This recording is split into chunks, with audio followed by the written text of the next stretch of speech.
نحمده ونصلي علی رسوله الکریم اما بعد اعوذ باللہ من الشیطان الرجیم بسم اللہ الرحمن الرحیم۔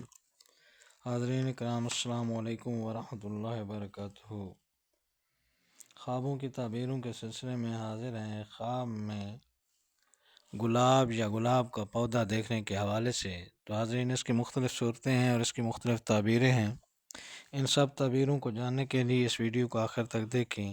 اگر آپ ہمارے چینل پر نئے ہیں تو برائے مہربانی اس چینل کو سبسکرائب کر دیں اور بیل آئیکن کا بٹن دبا دیں تاکہ آنے والی ہر ویڈیو آپ تک آسانی سے پہنچ سکے۔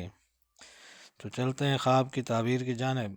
حضرت امام ابن سیرین رحمۃ اللہ علیہ نے فرمایا ہے کہ اگر کوئی شخص خواب میں گلاب کا پودا دیکھتا ہے تو یہ اچھی بات ہے، اور اگر بہت سے پودے دیکھے تو مال و نعمت زیادہ ملنے پر دلیل ہے، اور اگر کوئی شخص دیکھے کہ کسی نے اس کے منہ میں پودا رکھا ہے، یعنی گلاب کا پودا اس کے منہ میں رکھا ہے، تو دلیل ہے کہ اس شخص سے اچھی بات سنے گا یا اس کو بوسہ دے گا۔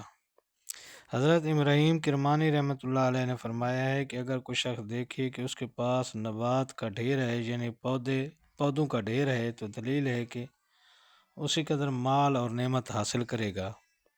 حضرت امام جعفر صادق رحمۃ اللہ علیہ نے فرمایا ہے کہ خواب میں گلاب کا پودا دیکھنا 5 وجہ پر ہے۔ نمبر 1، عمدہ بات سننا یا کہنا۔ نمبر 2، کسی کو بوسہ دینا یا لینا۔ نمبر 3، منفعت اور مال ملنا۔ نمبر 4، فرزندان ملنا۔ نمبر 5، حلال کی روزی ملنا۔ تو یہ تھی حاضرین خواب میں گلاب یا گلاب کا پودا دیکھنے کے حوالے سے تعبیریں۔